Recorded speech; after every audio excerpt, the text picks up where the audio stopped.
The ballrooms of Mayfair run on two things: imported champagne and cheap gossip. When the Duke of Hawley announced he was marrying a nameless parish orphan, his family laughed. They thought she would cower. They thought the suffocating weight of the aristocracy would crush her. They poured their scorn, waiting for her to break. But they forgot one crucial detail about women raised with absolutely nothing. They know exactly how to survive. Here is the story of how the laughter died. The laughter started in the drawing-room of Hawley House, sharp and sudden as breaking glass. Dowager Duchess Augusta leaned back against the embroidered silk cushions of her chaise lounge, a manicured hand resting lightly on her collarbone. She did not laugh with her eyes.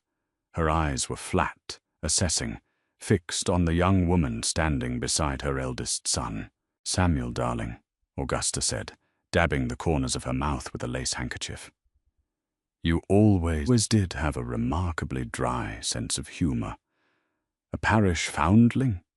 Really?" Samuel Pendleton, the 9th Duke of Hawley, did not smile. He stood by the fireplace, his broad shoulders blocking the warmth of the hearth. He was 32, a man who had spent the last 5 years dragging his family's heavily mortgaged estates back from the brink of ruin. He had no time for parlor games.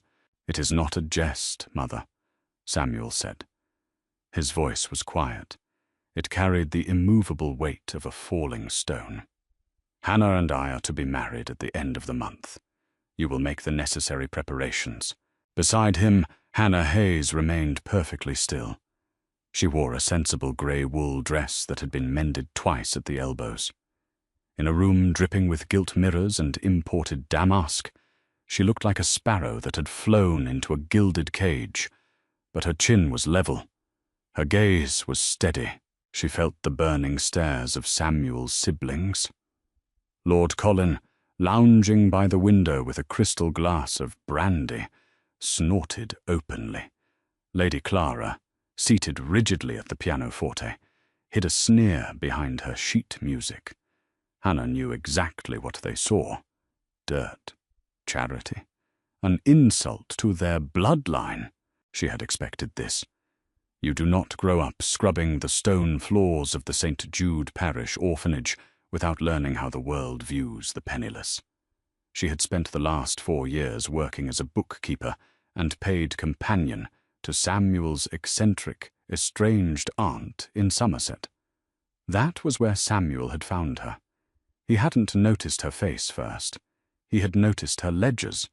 He saw a woman who could make a shilling stretch into a pound, a woman who didn't care for velvet ribbons or idle flattery.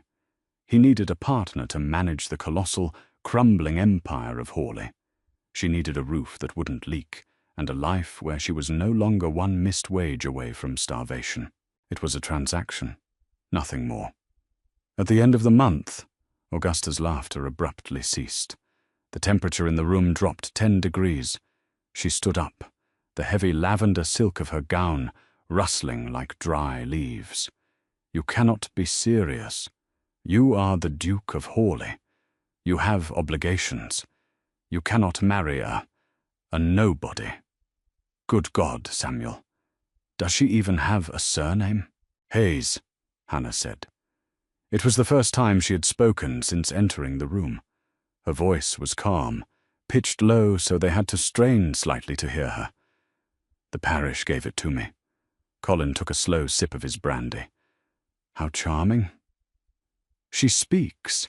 Tell me, Miss Hayes, do you even know which fork to use for the fish course?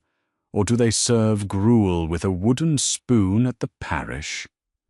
"Colin," Samuel warned, a dangerous edge creeping into his tone. "No, Your Grace, it is a fair question," Hannah interrupted smoothly. She turned her dark eyes on Colin. "We used wooden spoons, Lord Colin. They are remarkably efficient. They do not tarnish. They do not require a fleet of underfootmen to polish them, and they rarely snap under pressure. A pity the same cannot be said for the men of the ton." Silence clamped down on the drawing room. Colin's jaw tightened. A slow flush crept up his neck.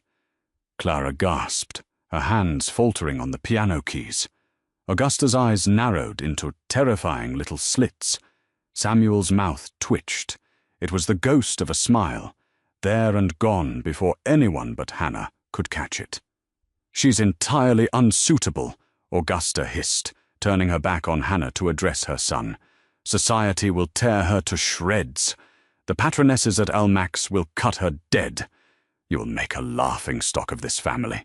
"This family," Samuel replied coldly, "was a laughingstock when my father left us with £90,000 of debt and a stable full of unsellable racehorses.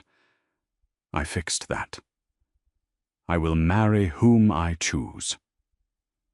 "You think you are saving her," Augusta said, her voice dropping to a vicious whisper. "You think you are being noble, but you are tossing a lamb to the wolves. She won't last a season." Hannah watched the Dowager Duchess. She saw the fear beneath the aristocratic rage, the terror of losing control. Augusta relied on the prestige of the Hawley name to maintain her social currency. A nameless bride was a threat to her very existence. "I will take my chances with the wolves, Your Grace," Hannah said quietly. Augusta turned her head slowly, looking Hannah up and down with absolute disgust. "Oh, my dear girl," she whispered. "You do not even know what teeth look like." They left the drawing room 10 minutes later. As the heavy oak doors clicked shut behind them, Hannah let out a slow, controlled breath. The air in the hallway was cooler, smelling faintly of lemon wax and old dust. "Are you all right?" Samuel asked. He didn't offer his arm. They weren't built for gentle comforts. "Your mother intends to destroy me," Hannah stated, a matter-of-fact observation. "Yes." Samuel looked down at her. His face was a mask of hard angles. "She will try. Colin will try to humiliate you. Clara will orchestrate whispers. If you wish to back out, Hannah, I will give you a carriage and a comfortable pension. You can leave now. No one would blame you."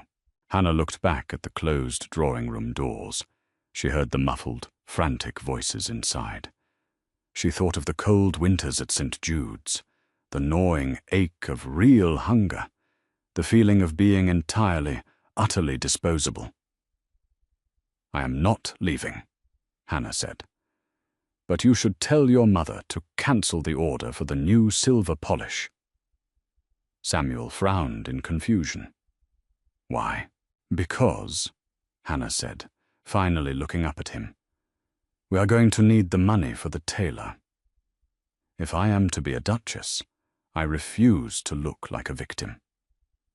The 3 weeks leading up to the wedding were a masterclass in psychological warfare. Dowager Duchess Augusta did not scream. She did not throw vases. She weaponized etiquette. She took complete control of Hannah's bridal trousseau, citing it as her duty to prevent the Hawley name from looking completely destitute. Hannah endured hours standing on a wooden pedestal in the Dowager's private sitting room, surrounded by hovering modistes and yards of fabric. Augusta sat in an armchair, sipping tea, directing the assault. "No, Madame Delacroix, not the emerald silk," Augusta drawled, waving a dismissive hand. "Miss Hayes has such a sallow complexion. It washes her out completely. Let us use the mustard velvet. Yes, the heavy one, and lace. Lots of it. We must distract the eye from her shoulders. They are terribly broad. Peasant stock, one assumes." Hannah stared straight ahead at the flocked wallpaper. The mustard velvet was hideous. It was stiff, heavy, and undeniably garish. It would make her look like an oversized, upholstered footstool. That was the point. Augusta wanted her to look ridiculous. She wanted society to point and laugh. Madame Delacroix, the French seamstress, looked apologetically at Hannah through the mirror. Hannah simply blinked slowly in response, a silent command to proceed. Let Augusta buy the ugly silk. Hannah had other plans. She spent her evenings not in her assigned bedchamber, but in the bowels of Hawley House, the servants' quarters. The aristocracy believed servants were invisible. Han knew they were the blood pumping through the veins of the estate. On her fourth night, she walked into the kitchens. The room went dead silent. Kitchen maids froze, their hands submerged in sudsy water. The cook, a terrifyingly large woman named Mrs. Higgins, dropped her meat cleaver onto the butcher's block with a heavy thud. Ladies did not enter the kitchen. Future duchesses certainly did not. "Miss Hayes," Mrs. Higgins said, wiping her floury hands on her apron, her eyes narrowed with deep suspicion. "Are you lost?" "Not at all, Mrs. Higgins," Hannah said. She walked over to the massive iron stove, absorbing the heat. "I came to look at the ledger." Mrs. Higgins bristled. "The Duke manages the household accounts, or the steward. The Duke is busy managing the tenant farms, and the steward is overpaying for flour by nearly 4p a sack," Hannah said mildly. She pulled a small, worn notebook from her pocket. "I noticed the bread tasted slightly of sawdust yesterday. You are using the miller in Cheapside. He cuts his grain. If you switch to the miller on Blackfriars Road, you get a finer grind for less coin, and you won't have to over-knead the dough to get a proper rise." Mrs. Higgins stared at her. The kitchen maid stopped breathing. Hannah looked up. "And I noticed the scullery maids are using cold water to scrub the grease traps. That takes twice as long. If you siphon the runoff from the laundry boilers, you'll save time and firewood." For a long moment, the only sound was the crackle of the hearth. Mrs. Higgins slowly crossed her arms over her chest. "You know about grease traps, do you?" "I scrubbed them for 10 years, Hannah said. Her voice held no shame, just fact. "I know that lye burns your knuckles, and I know that a good cook is the only thing keeping a massive house from rioting. Your roasts are excellent, Mrs. Higgins, but your supplier is cheating you. Let me fix it." The rigid posture of the cook slowly melted. A grudging respect dawned in her eyes. The aristocracy treated servants like machinery. This girl treated them like soldiers in a shared trench. "I'll fetch the kitchen accounts, miss," Mrs. Higgins said softly. By the end of the second week, Hannah had quietly won the war below stairs. The servants didn't just respect her, they became fiercely protective of her. They saw how Lady Clara conveniently forgot to pass the salt to Hannah at dinner. They heard Lord Colin's drunken mockery in the hallways. The staff retaliated in the only ways they could. Clara's tea was always lukewarm. Colin's boots were polished but oddly stiff, giving him blisters. Augusta remained oblivious to the quiet rebellion. She was too focused on her final trap. 2 days before the wedding, Augusta hosted an intimate dinner party. "Just family and a few close acquaintances," she told Samuel smoothly. Hannah knew exactly what it was, an ambush. She walked into the dining room, wearing a simple, dark blue gown, one she had altered herself from a cast-off given to her by Samuel's aunt. It lacked lace or jewels, but it fit her perfectly. Seated at the long mahogany table were 10 guests, lords, ladies, and a visiting French diplomat, the Marquis de Lafayette's nephew, Monsieur Rousseau. Augusta deliberately placed Hannah between Rousseau and an elderly deaf earl. "I do hope you can converse with Monsieur Rousseau, Hannah," Augusta said loudly from the head of the table. The crystal clinked as the room grew quiet, waiting for the slaughter. "He speaks very little English.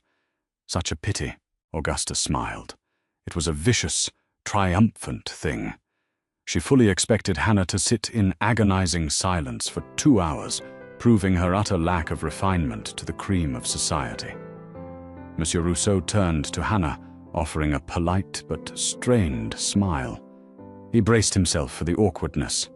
Hannah picked up her soup spoon. She looked at Rousseau and smiled. Il fait un peu froid à Londres, n'est-ce pas, monsieur? It is a bit cold in London, isn't it, sir? Hannah said. Her accent was flawless. Not the stiff textbook French of a debutante, but the fluid, elegant phrasing of a native speaker. Rousseau's eyebrows shot up. Vous parlez français, mademoiselle? You speak French, miss? Couramment. Fluently, Hannah replied, taking a delicate sip of her soup. Un prêtre émigré fuyant la Révolution a trouvé refuge dans ma paroisse. Il m'a appris la langue en échange de portions supplémentaires de pain. An émigré priest fleeing the Revolution found refuge in my parish. He taught me the language in exchange for extra rations of bread. She said it so naturally, without a shred of embarrassment about her past, that Rousseau was utterly charmed. He leaned in, captivated. For the next 2 hours, Hannah and the French diplomat engaged in a rapid, brilliant conversation about continental politics, philosophy, and the agricultural reforms in Normandy. Augusta sat at the head of the table, her face frozen. She couldn't understand a word they were saying, but she could see the raw admiration in Rousseau's eyes. She could hear the musical, confident cadence of Hannah's voice. Colin stared into his wine glass, scowling. Clara looked as though she had swallowed a lemon. Samuel sat at the opposite end of the table from his mother. He watched Hannah, his dark eyes intense, tracking the slight curve of her lips as she made the diplomat laugh. Samuel reached for his glass, taking a slow sip to hide his smirk. He hadn't known she spoke French. He realized with a sudden, sharp jolt of clarity that there were many things he didn't know about his future wife. After dinner, as the men retired for cigars and the women withdrew to the drawing room, Colin caught Hannah in the dimly lit corridor. He smelled of heavy wine and expensive cologne. He blocked her path. A parlour trick. Colin slurred slightly, leaning in close. You think speaking the language of a bunch of decapitated royals makes you one of us? Hannah did not step back. She held her ground. I know I am not one of you, Lord Colin, she said quietly. Then walk away, he whispered, his eyes glittering with malice. He reached into his coat and pulled out a heavy envelope. He shoved it against her chest. There is £500 in there. It's more money than you've ever seen. Take it. Disappear before Saturday. Samuel only pities you. He'll grow tired of the stench of poverty on you within a month. Hannah looked down at the envelope. She reached up and took it from his hand. Colin smiled, a nasty, victorious smirk. Smart girl.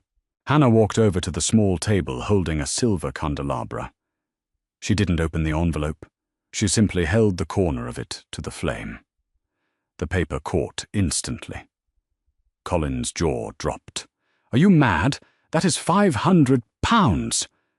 Hannah watched the fire eat the edges, illuminating her face in sharp relief. When the flames crept close to her fingers, she dropped the burning envelope onto the stone hearth, watching it curl into black ash. She turned back to Colin. Her eyes were empty of fear. Your brother's debts are staggering, Hannah said, her voice dropping to a freezing whisper. You are spending money that does not exist. Keep your bribes, Lord Colin. And next time you try to intimidate a woman who has survived on boiled cabbage and ice-water baths, try to bring something more threatening than paper. She walked past him without a second glance. Colin stood in the hallway, staring at the ashes on the stone, his smugness completely shattered. The morning of the wedding was pale and overcast, the sky the colour of hammered pewter. St. George's in Hanover Square was packed to the rafters.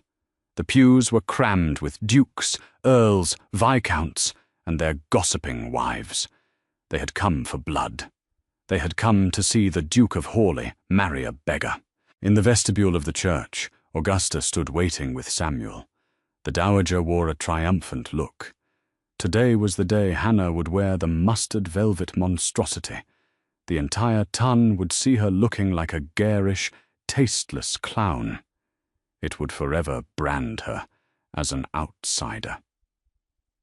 "It is not too late, Samuel," Augusta whispered, adjusting her silk gloves. "You can still annul this madness." Samuel ignored her, staring straight ahead at the heavy oak doors. The organ began to play. The heavy doors groaned open. Augusta turned, a sneer already forming on her lips, ready to see the hideous yellow gown. The sneer died on her face. Hannah stood in the doorway. She was not wearing the mustard velvet.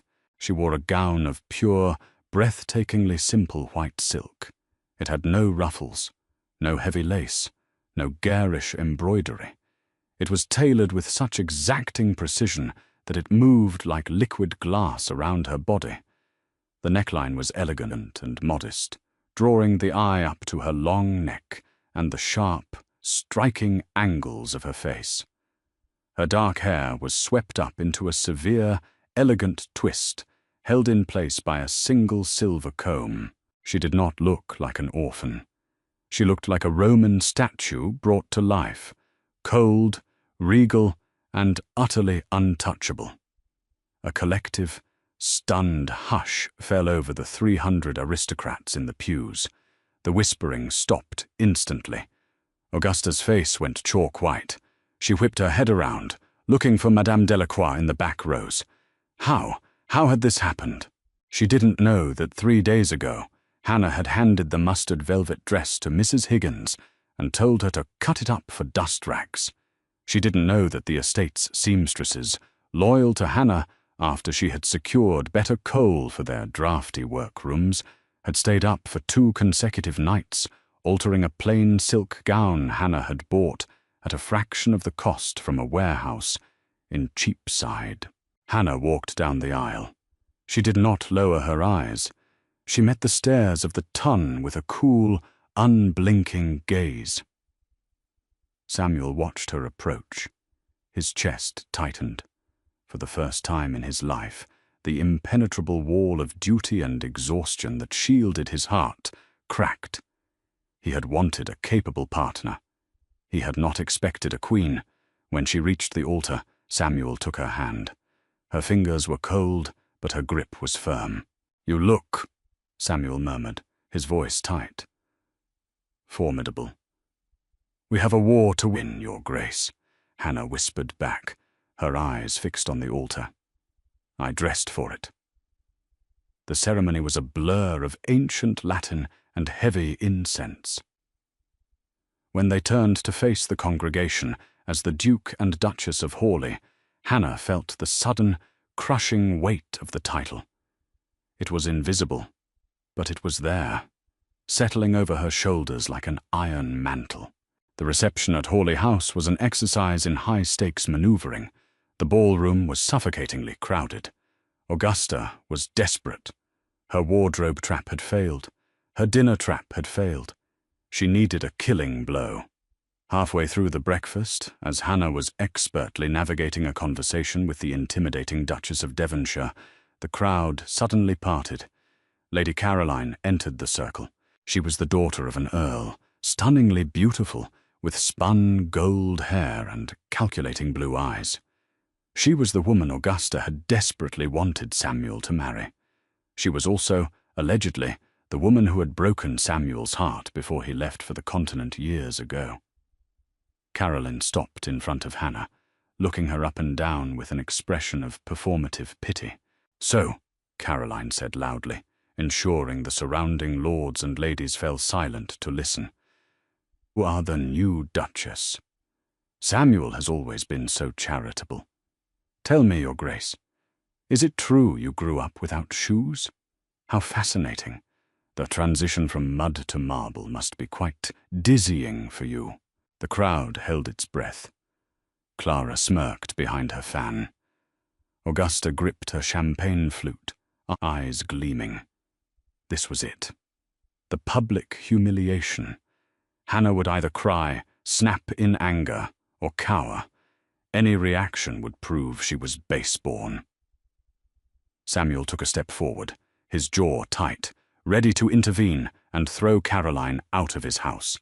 Hannah held up a single, gloved hand, stopping Samuel in his tracks without even looking at him. She turned her full attention to Lady Caroline. She did not frown. She smiled. It was a serene, pitying smile. "It is true," Hannah said, her voice clear and carrying effortlessly over the quiet ballroom. "I did not have shoes until I was 7. I walked on rough stones and frozen earth. It was harsh." She took a step closer to Caroline. Caroline, unnerved by the lack of shame, instinctively took a half step back. "But you see, Lady Caroline," Hannah continued smoothly, her tone conversational but sharp as a scalpel. "Walking on stones teaches you how to keep your balance. It teaches you how to plant your feet so that nothing can knock you down. You, I imagine, have always walked on velvet carpets." Hannah tilted her head, her gaze drifting to the slight tremor in Caroline's hands. "Velvet is lovely, but it makes one terribly soft, and when the ground shifts, those in velvet are always the first to fall." Hannah held Caroline's gaze for 3 agonizing seconds. Then she turned her back on her, returning her attention to the Duchess of Devonshire, as if dismissing a mildly annoying gnat. "As we were saying, Your Grace," Hannah said seamlessly to the older Duchess, "the agricultural yields in Somerset." Lady Caroline flushed a deep, ugly red. She spun on her heel and pushed her way out of the circle, practically fleeing the ballroom. The silence that followed was absolute. The aristocracy stared at Hannah, recalibrating everything they thought they knew. She had not shouted. She had not wept. She had taken an insult designed to destroy her and turned it into a weapon that gutted her opponent with perfect, polite brutality. Augusta lowered her champagne flute. The triumphant gleam in her eyes died, replaced by a cold, dawning realization. She looked at Hannah, standing tall, perfectly poised, commanding the attention of the highest-ranking woman in the room. Then Augusta looked at her son. Samuel was staring at his new wife, and for the first time in 10 years, he wasn't just smiling, he was grinning. The family had laughed when Samuel brought home a charity case, but as Hannah raised her glass, her dark eyes locking with Augusta's across the crowded room, the Dowager Duchess finally understood the truth. Samuel hadn't brought home a lamb for the wolves. He had brought home a wolf. And the laughter died. The honeymoon did not take place in Paris or the Italian lakes. It took place in a carriage bound for Yorkshire, rattling over frozen, rutted roads toward Hawley Park. Samuel's ancestral seat was a sprawling limestone monster of a house. It had 70 bedrooms, 3 distinct wings, and a roof that leaked in 14 different places. When the heavy carriage finally ground to a halt in the sweeping gravel drive, Hannah looked up at the towering facade. The ivy clinging to the stonework looked less like decoration and more like a parasite slowly strangling a dying beast. "Welcome home," Samuel said. His voice was flat. He stepped out and offered her his hand. They did not waste time with grand tours or introductions to the bewildered, skeletal country staff. On her second morning, Hannah dressed in a heavy wool day gown, pinned her hair back tightly, and walked past the grand drawing rooms. She descended into the estate offices, a damp, wood-panelled room smelling of old ink and decay. Mr. Finch, the estate steward, was a portly man who wore waistcoats 3 seasons out of date. He looked up from his desk as Hannah entered, a patronizing smile already fixing itself on his face. "Your Grace," Finch said, rising slowly, as if his joints were made of rust. "I was not expecting you. The morning room has a much better fire if you are looking to sit and read." "I am not looking to read, Mr. Finch," Hannah said. She walked behind the massive oak desk, forcing him to step back. "I'm looking for the main estate ledgers from the past 5 years, specifically the timber yields and The tenant arrearages. Finch's smile faltered. His eyes darted to the locked iron cabinet in the corner. Those are incredibly complex documents, Your Grace. His Grace, the Duke, prefers I handle the minutiae. I wouldn't want to trouble you with— Unlock the cabinet, Mr. Finch. It was not a request. Hannah did not raise her voice, but she possessed the terrifying stillness of a woman who had once stood down a drunken workhouse master over a missing loaf of bread. Finch unlocked the cabinet. For the next 10 hours, Hannah did not leave the room. She ate a piece of cold toast and drank 3 cups of black tea. She traced her ink-stained finger down columns of figures that represented thousands of acres of land, hundreds of lives, and decades of staggering incompetence. When Samuel finally found her at 8 o'clock that evening, the office was lit by a single, sputtering oil lamp. "You missed dinner," Samuel said, leaning against the doorframe. He looked tired. He always looked tired. It was the permanent state of a man carrying the weight of a ruined dynasty. "You are being robbed," Hannah said, not looking up from a leather-bound book. Samuel let out a harsh, humorless laugh. "I know. My father left debts that will take 2 generations to clear. I am not talking about your father, Samuel." Hannah closed the ledger with a heavy thud. She finally looked at him. "I'm talking about Finch. He sold 300 acres of old-growth oak from the Western Ridge last spring. He recorded the sale at 4p a foot. The market rate in Yorkshire last spring was 6p. He pocketed the difference." Samuel stopped leaning. He straightened, his eyes narrowing. "Are you certain?" "I am certain of the math, and math does not lie," Hannah said calmly. "He is also charging the tenant farmers a premium for seed grain that you are supposedly subsidizing and keeping the surplus. He has stolen roughly £4,000 from you in 3 years." Samuel walked slowly into the room.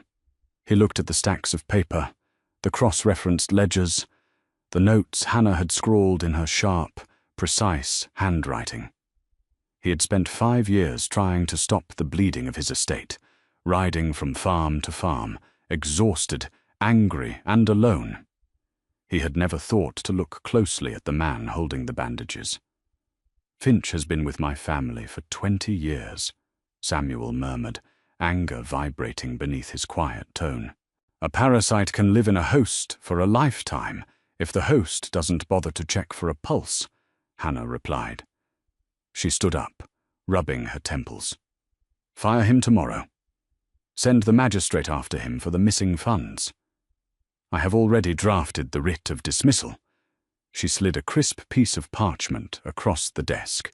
Samuel stared at the writ. Then he looked at his wife. She had a smudge of black ink on her chin. Her posture was rigid with exhaustion. She wasn't asking for praise. She was simply doing the job they had tacitly agreed she would do. Samuel picked up the quill resting by the inkwell. He signed his name at the bottom of the writ with a vicious, decisive flourish. "Done," he said. He looked at her, the shadows in the room making his sharp features look carved from stone. "What next, Hannah?" "Next," she said, blowing out the oil lamp, plunging them into the moonlight filtering through the dusty window. "We fix the roof, because I refuse to sleep with a bucket at the foot of my bed." By December, the biting Yorkshire winds howled around Hawley Park, rattling the window panes. But inside, for the first time in a decade, the house was warm. Firing Mr. Finch had sent a shockwave through the county. When Hannah took over the disbursement of funds, she didn't hire a new steward. She did it herself. She bypassed the corrupt local suppliers, negotiating directly with the coal merchants in Sheffield and the timber mills in Leeds. She paid the house staff on time, in full coin, rather than the promissory notes Finch had used. Loyalty, Hannah knew, was not bought with smiles. It was bought with a living wage. The staff of Hawley Park moved with a new, frantic devotion, which was why Dowager Duchess Augusta's surprise letter in mid-December did not induce a panic. "Dearest Samuel," the letter read, "the damp of London is unbearable. I am bringing Clara, Colin, and a small party of 20 acquaintances to Hawley for the hunting season. Do try to have the guest wing habitable, though I have warned everyone to bring their heaviest furs. We arrive on Thursday." It was a siege tactic. Augusta knew the estate was strapped for cash. A party of 20 aristocrats meant roaring fires in every room, an endless flow of French wine, 5-course dinners, and a small army of valets and maids to quarter. She intended to bankrupt them and humiliate Hannah in one stroke. When Samuel read the letter at breakfast, he crushed the parchment in his fist. "I will write back and tell her the roads are impassable." "Don't," Hannah said, buttering her toast. "Let them come." Samuel looked at her like she had lost her mind. "Hannah, we cannot afford to host 20 members of the ton. We are barely breaking even on the winter harvest. We cannot afford not to host them," she countered, her dark eyes entirely calm. "If you turn them away, your mother wins. The rumors that Hawley is destitute will destroy your credit with the London banks. They come, we feed them, we smile, and we show them exactly who runs this house." When the 4 heavy carriages bearing the Dowager's crest arrived 3 days later, Augusta stepped out, expecting chaos.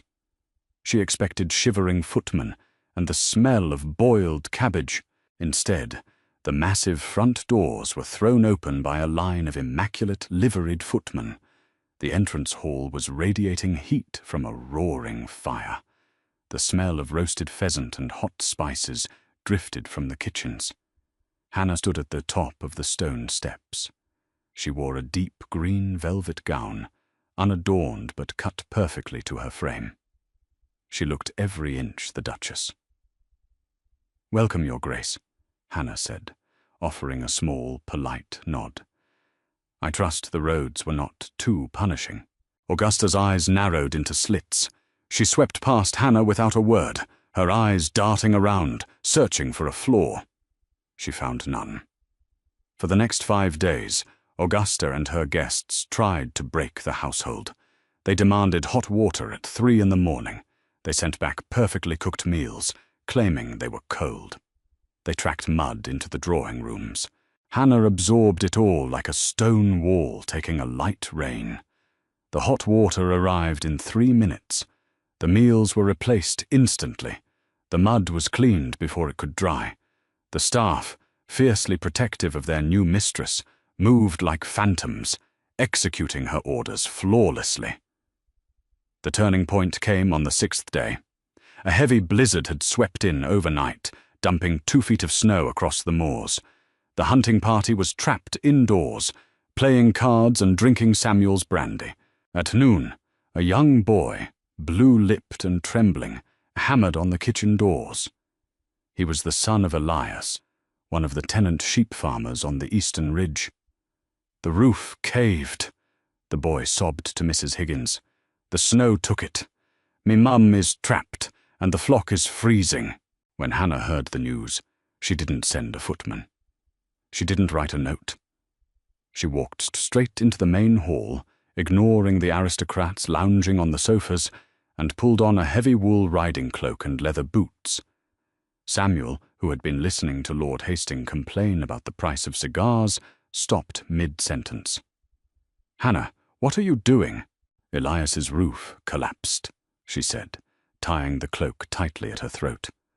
"I need 3 strong men from their stables, shovels, and the heavy cart." Clara let out a delicate gasp. "You cannot go out in that, Hannah. You are a duchess. Send a servant." Hannah stopped with her hand on the heavy iron door handle. She turned back to look at the room full of silk and velvet.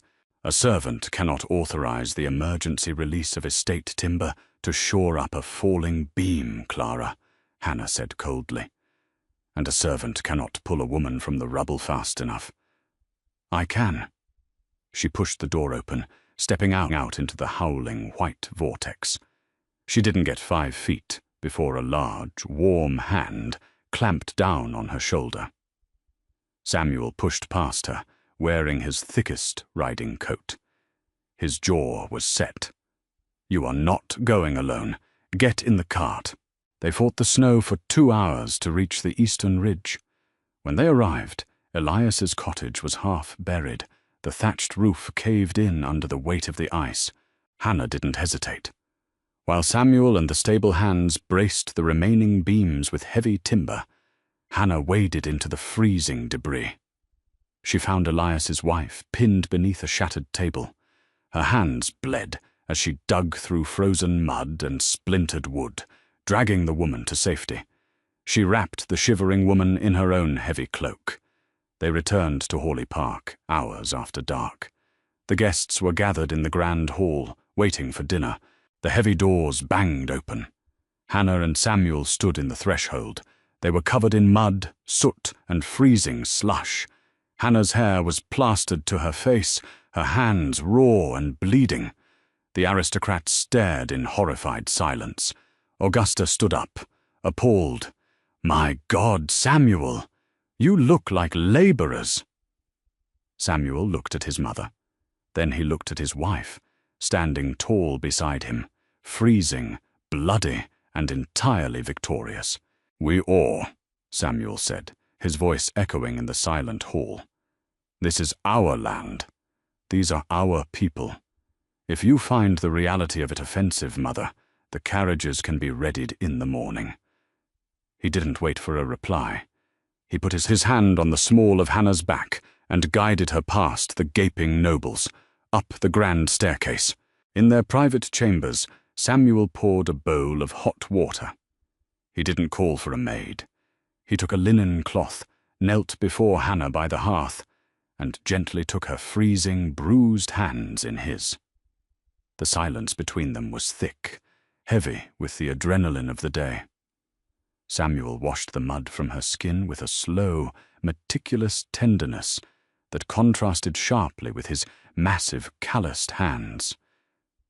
"You ruined your gown," he noted quietly, his thumb brushing a scrape over her knuckles. "It was cheap wool," Hannah whispered, staring down at his dark head. Samuel looked up. The firelight flickered in his dark eyes. The walls of duty, of transaction, of survival, they were crumbling. "You are a terrifying woman, Hannah," he murmured. "Is that a complaint, Your Grace?" "No." He pressed a slow, lingering kiss to her raw palm. "It is a prayer of thanks. Colin hated the country. He hated the mud. He hated the smell of livestock, and most of all he hated that his older brother had shut off his allowance. He arrived in late February, unannounced, riding a horse that looked entirely blown out. He slipped in through the side doors, avoiding the main hall. He was pale, sweating profusely despite the lingering winter chill, and desperate. He found Hannah alone in the library. She was sitting by the fire, reading a letter from a grain merchant in London. Colin didn't bother with greetings. He locked the heavy double doors behind him with a sharp click. Hannah didn't flinch. She deliberately folded the letter, placed it on the side table, and looked up at her brother-in-law. "You look unwell, Colin," she observed, her tone devoid of sympathy. "Cut the act, you parish rat!" Colin spat, pacing toward her. He stopped a few feet away, his hands twitching at his sides. "I need £2,000. Tonight. And you are going to write the draft." "No," Hannah said simply. Colin sneered, a desperate, feral look in his eyes. He reached into his coat and pulled out a stack of letters, tied with a black ribbon. "I did some digging, Hannah. Real digging," Colin hissed, waving the letters in the air.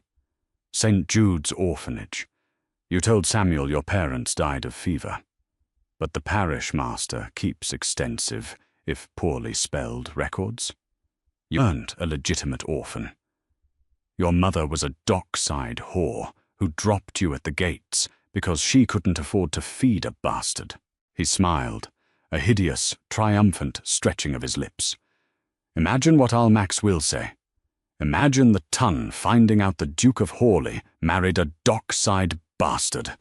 Augusta will have a stroke. The scandal will ruin Samuel. It will ruin the Hawley name forever. £2,000, Hannah. It's a bargain to keep this quiet. Hannah looked at the letters. Then she looked at Colin's sweating face. She leaned back in her chair and crossed her legs at the ankle. "Are you quite finished?" she asked. Colin frowned, confused by the utter lack of panic. "Did you not hear me? I will ruin you." "You won't," Hannah said, standing up. She walked over to the mahogany desk, unlocked the top drawer, and pulled out a thick, legal-looking folder. She dropped it on the desk with a heavy smack. "While you were busy bribing an old workhouse master for gossip, Colin, I was auditing the family trust." Hannah rested her fingertips on the folder. "Specifically, the trust set aside for your sister Clara's dowry. A trust that requires 2 signatures to access, yours and the late Mr. Finch's." Colin's face went the colour of spoiled milk. The letters in his hand drooped. "Finch was very meticulous," Hannah continued, her voice cold and even. "He kept duplicate receipts of the money he funneled out of Clara's trust and handed directly to you to cover your losses at White's. £15,000 over 4 years, Colin. You stole your own sister's future to pay for your card games." Colin took a step back, hitting the edge of a bookshelf. You can't prove that. Finch is gone. Finch is currently sitting in a debtor's prison in York, singing like a canary in exchange for a lighter sentence, Hannah said. She picked up a single sheet of paper from the folder.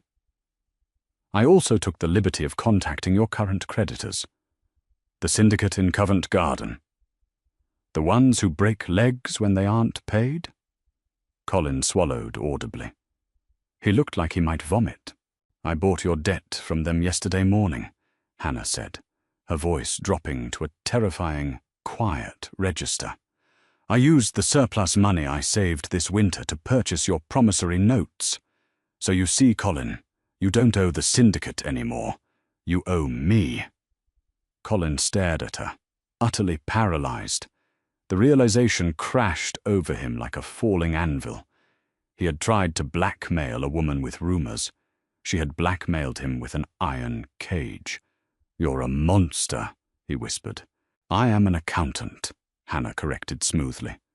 "Now, here is what is going to happen. You will burn those letters in the fire. Then you will pack your bags. You will board a ship to the West Indies. I have already purchased your passage. You will manage the sugar plantations there, and 50% of your wages will be remitted back to Clara's trust until the 15,000 is repaid. If you ever set foot in England again, I will hand these ledgers to the magistrate, and you will hang for embezzlement." The heavy oak doors of the library suddenly unlocked and pushed open. Samuel stood in the doorway. He had heard the last 3 minutes of the exchange. He looked from Colin's terrified grey face to Hannah, who stood calmly by the desk, holding the absolute ruin of her brother-in-law in her hands. Colin looked at Samuel, a desperate plea in his eyes. Samuel, tell her she can't do this." "I'm your brother." Samuel walked slowly into the room. He didn't look angry. He looked deeply, profoundly settled. "The carriage leaves for the docks in an hour, Colin," Samuel said, his voice devoid of any brotherly affection. "I suggest you start packing. The Duchess has given you a remarkably generous offer." Colin let out a choked sob. He threw the tied letters into the fireplace, turned, and fled the library, the sound of his frantic footsteps echoing down the hall. Silence fell over the room, broken only by the crackle of the fire consuming the black ribbon. Samuel walked over to the desk. He looked at the legal folder, then up at his wife. "You bought his debt," Samuel said. It wasn't a question. "It was a sound investment," Hannah replied, her chin tilted up, waiting for the reprimand. She had overstepped. She had handled family business without his permission. Samuel reached out. He didn't grab the folder. He grabbed her waist, pulling her flush against his chest. His hands were hard, his grip desperate. Hannah gasped slightly, her hands coming up to rest on his chest. "Samuel, I have spent my entire life trying to protect people who despise me," Samuel whispered fiercely, leaning down so his mouth was a breath away from hers. "And you protect me." Before she could answer, he kissed her. It was not a gentle, tentative thing. It was a collision. It was gratitude and exhaustion, and a fierce, burning admiration boiling over into absolute possession. Hannah froze for a fraction of a second, the shock of it wiring her nerves. Then she reached up, burying her hands in his thick hair, kissing him back with the same desperate, starving intensity. They were not a fairy tale. They were two people holding up the ruins of a collapsing world, and for the first time, neither of them had to hold it alone. Spring arrived, and with it, the great migration of the aristocracy back to London. The season was a battlefield of ballrooms, where alliances were forged over tea and reputations were slaughtered in the time it took to eat a cucumber sandwich. Mayfair expected the Duke and Duchess of Hawley to return in disgrace. The rumours of their winter in Yorkshire had morphed into absurdities. Society whispered that Samuel had married a feral beast who ate with her hands and beat the servants. They waited for the Hawleys to quietly hide in their crumbling townhouse, avoiding the glaring lights of Almack's. They did not hide. On the second Tuesday of April, the Hawley carriage pulled up to the grand columns of the Earl of Westmoreland's estate. When the footman handed Hannah down, the murmur in the street died. She wore deep midnight blue velvet. Diamonds, real, heavy, generations-old Hawley diamonds that had been rescued from the pawnbroker's vault with the money she saved over the winter, wrapped around her throat like a fortress wall. She moved with the predatory grace of a woman who had spent months navigating treacherous ice and ruined ledgers. Samuel walked beside her, his hand resting lightly on the small of her back. He did not look like a man dragging a burden. He looked like a king who had finally found his general. They entered the ballroom, and a crushing silence swept over the 400 guests.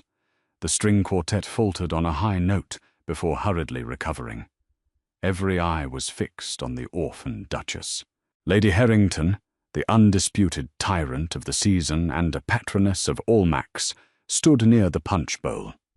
She was a woman who could end a debutante's prospects with a single yawn. Augusta had spent hours writing to her, begging her to cut Hannah dead. Harrington raised her lorgnette, her lips pursing in a pre-planned display of disdain. She stepped forward, intending to deliver a perfectly polite, entirely devastating insult.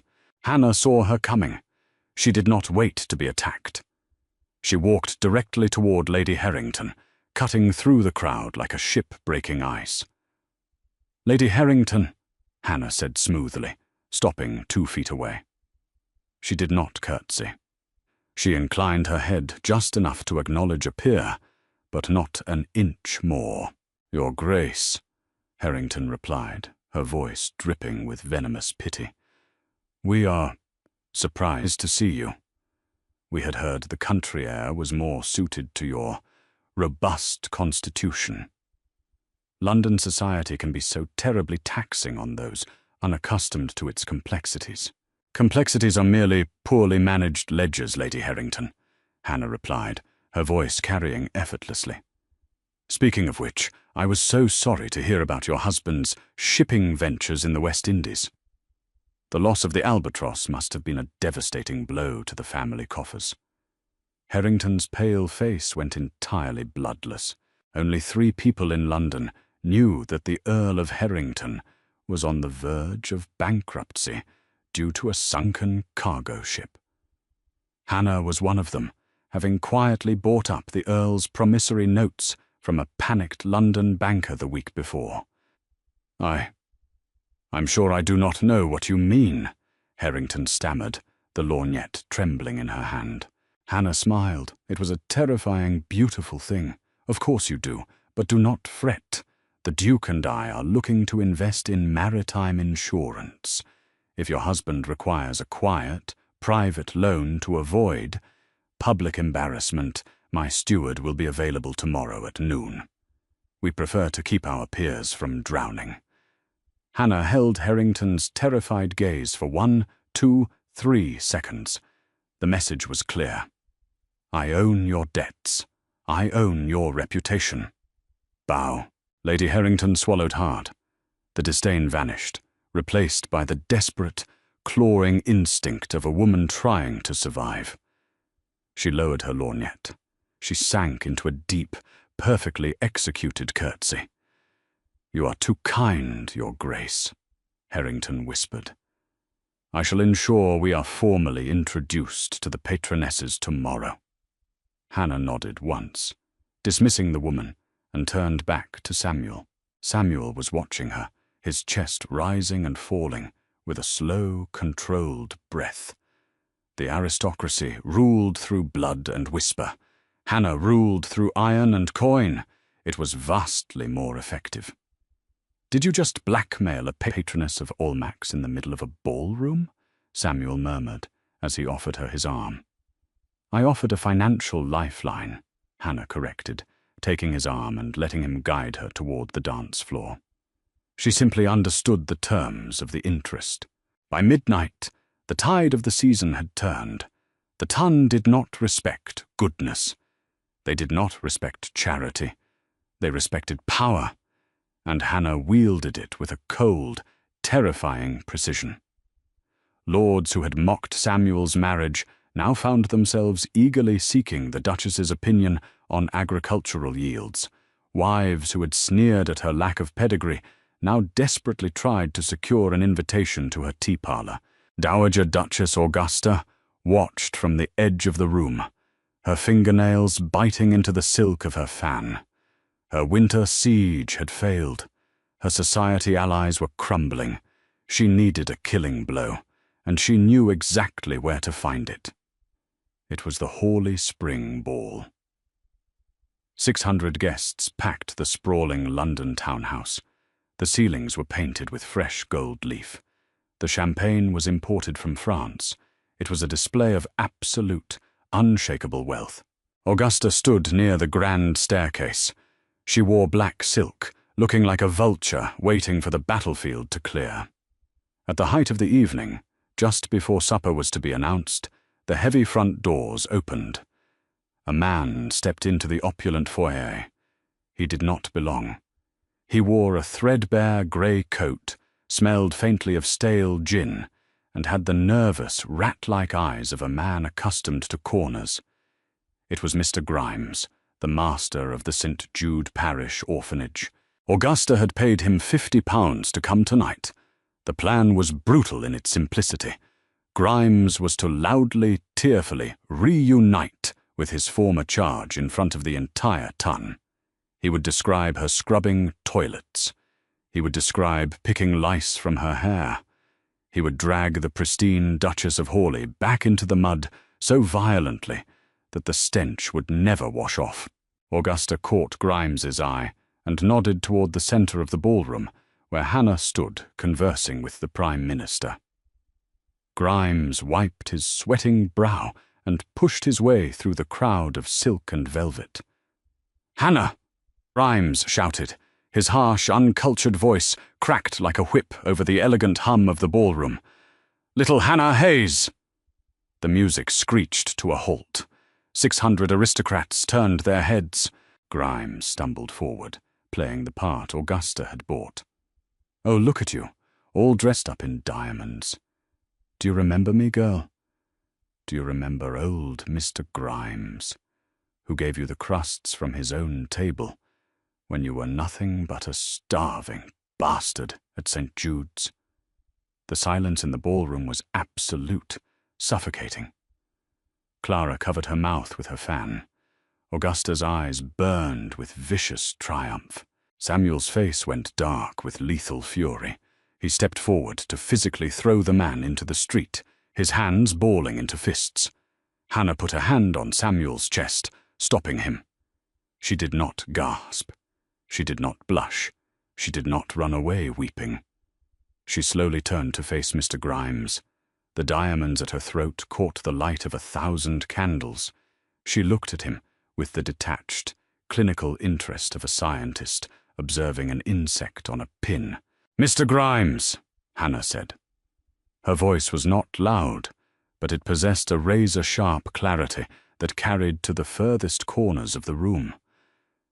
"Of course I remember you." Grimes hesitated. This was not the script. She was supposed to deny him, or cry, or scream. "You remember," Grimes stammered loudly, trying to regain his footing, "how I took you in from the gutter, how you scrubbed the parish floors on your bloody knees." "I remember scrubbing the floors." "Yes," Hannah agreed calmly. She took a slow, deliberate step towards him. The crowd parted around her like the Red Sea. "I also remember that the parish was given a stipend of 3 shillings per child by the Crown for winter coal. And yet, the fires in the children's ward were never lit past November." Grimes froze. The colour began to drain from his face. Hannah took another step. "I remember that the baker in Cheapside delivered 40 loaves of bread a week, paid for by the church tithes. But the children only ever saw 20. I always wondered how you afforded a new carriage on a parish master's salary, Mr. Grimes, until I learned how to read ledgers." A low, collective gasp rippled through the aristocracy. They loved a scandal, but they loved a public execution even more. You lie," Grimes sputtered, backing away as Hannah advanced. "I never lie about numbers," Hannah said, her voice dropping to a freezing, lethal whisper. "You stole from starving children to fund your gin habit, Mr. Grimes, and you have walked into a room filled with magistrates, lords, and the Prime Minister of England to brag about your association with that parish." She stopped. She turned slightly, locking eyes with Lord Hastings, a senior magistrate who stood near the punch bowl. "Lord Hastings," Hannah called out casually, "what is the penalty for embezzling crown stipends meant for orphans? Is it the gallows, or simply a lifetime in the penal colonies at Botany Bay?" Hastings cleared his throat, looking at Grimes with utter disgust. "Botany Bay, Your Grace. Without question." Grimes let out a pathetic squeak. He turned to look for Augusta, desperate for the woman who had brought him here. But Augusta had taken a step back, melting into the crowd, her face pale with terror. She had tried to humiliate her daughter-in-law, and instead, Hannah had weaponized the trauma and turned it into a guillotine. "Get out," Samuel said. The Duke's voice was low, vibrating with a violence that made the chandeliers tremble. He pointed at the heavy oak doors. "Before I have my footman break your legs and throw you into the Thames." Grimes didn't wait to be told twice. He turned and sprinted for the doors, practically tearing them off their hinges in his desperation to escape the hanging judge he had just provoked. When the door slammed shut, the ballroom was dead silent. Hannah turned back to the crowd. She smoothed the skirt of her gown. She did not apologize. She did not explain. "A minor disruption," Hannah said smoothly, picking up her crystal glass of champagne. She raised it slightly. "Now, shall we open the supper room?" The orchestra scrambled to pick up their instruments. The Prime Minister let out a booming laugh, thoroughly entertained, and offered Hannah his arm to lead her to the dining hall. The rest of the ton followed, whispering not about a beggar duchess, but about the terrifying, brilliant woman who ruled the Duke of Hawley. Samuel hung back for a moment. He looked across the room and locked eyes with his mother. Augusta stood alone by the stairs. Her empire was gone. Her weapons were broken. She was nothing but an old woman in expensive silk, entirely obsolete. Samuel didn't say a word. He didn't have to. The war was over. 2 years later, the Hawley estate in Yorkshire did not look like a dying beast. The limestone walls were repaired. The roof no longer leaked. The tenant farms were producing record yields, fueled by crop rotation methods Hannah had mercilessly implemented. The massive debts left by Samuel's father had not been entirely erased.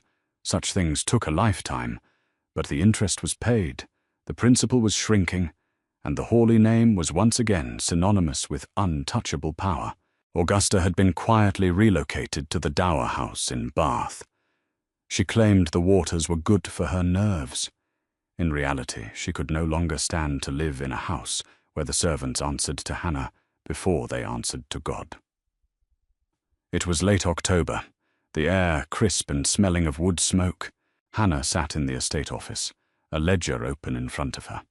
She wore a simple grey wool dress, much like the one she had worn on the day she met the Hawley family. She no longer needed velvet to prove she belonged. The heavy door creaked open. Clara stepped inside. Samuel's younger sister had changed. The sneer was gone, replaced by a quiet, uncertain maturity.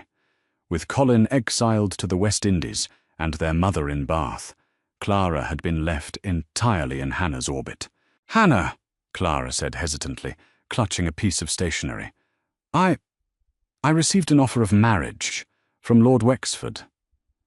Hannah didn't look up from her column of numbers. "Wexford is a fool who spends too much time breeding hounds and not enough time managing his copper mines. His estate will be bankrupt in 5 years." "I know," Clara said softly. Hannah stopped writing. She looked up, her dark eyes studying the younger girl. 2 years ago, Clara would have leaped at a title, regardless of the man holding it. "I do not want to marry him," Clara admitted, stepping closer to the desk. She swallowed hard, her pride warring with her necessity. "But I have no money of my own until I am 25. I don't want to rely on Samuel's charity forever. I want to understand what you do, with the numbers. If I can manage my own trust, perhaps I don't have to marry a fool just for a roof." Hannah stared at her. The aristocracy trained its daughters to be ornaments. Clara was asking to be a blacksmith. Hannah reached into the drawer and pulled out a blank, leather-bound notebook. She pushed it across the desk, next to the inkwell. "Sit down, Clara," Hannah said. "We will start with simple compound interest. If you cry, I will throw you out." Clara smiled, a genuine small thing. She pulled up a chair. An hour later, Samuel found them there. He stood in the doorway, leaning against the frame, watching his wife teach his sister how to dismantle the financial cages built by men. He waited until Clara excused herself for tea before stepping into the room. Samuel closed the door behind him. He walked around the heavy oak desk and stopped beside Hannah's chair.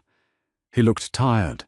He was still a duke, after all, but the crushing, hollow exhaustion that used to define his face was gone. "You are turning my sister into a mercenary," Samuel noted, his voice a low rumble of amusement. "I am turning her into a survivor," Hannah corrected, dipping her quill into the inkwell. "A woman who understands fractions is entirely immune to bad poetry. It will save her a great deal of grief." Samuel reached down and gently took the quill from her fingers. He dropped it onto the blotter. He placed his heavy hands on the arms of her chair, boxing her in, and leaned down until they were eye to eye. "The roof in the West Wing held through the storm last night," Samuel said softly. "I told you the new slating would hold." The tenants on the eastern ridge reported a surplus in the grain harvest. The fertilizer ratios we adjusted in the spring paid off. Samuel looked at her. He looked at the ink smudged on her fingertips, the sharp, unyielding line of her jaw, the dark eyes that had never once looked away from a fight. He didn't see an orphan. He didn't see a charity case. He saw the foundation upon which his entire world now rested. "I love you," Samuel said. He didn't say it with poetry. He didn't say it with flowery declarations. He said it the way a man states a universal truth, like gravity or the rising of the sun. It was an immovable, unshakable fact. Hannah reached up, resting her ink-stained fingers against the rough stubble of his jaw. She had grown up believing love was a luxury for the rich, a soft thing that withered in the cold. But what she had built with Samuel wasn't soft. It was forged in fire, hammered out on the anvil of mutual survival. It was bulletproof. "I know," Hannah whispered, pulling him down to press her mouth against his. The aristocracy had laughed when the Duke brought home a bride with nothing to her name. They had expected her to break. They had not understood that when you take a woman who has survived on nothing and give her the keys to an empire, she doesn't just wear the crown, she reforges the iron, and she never, ever lets it fall. That is how you dismantle an empire from the inside out. If Hannah's brilliant, icy takedown of high society gave you chills, smash that like button and subscribe to our channel for more intense, grounded historical dramas. What was your favorite moment? Buying out Colin's debt or the absolute destruction of Mr. Grimes at the ball?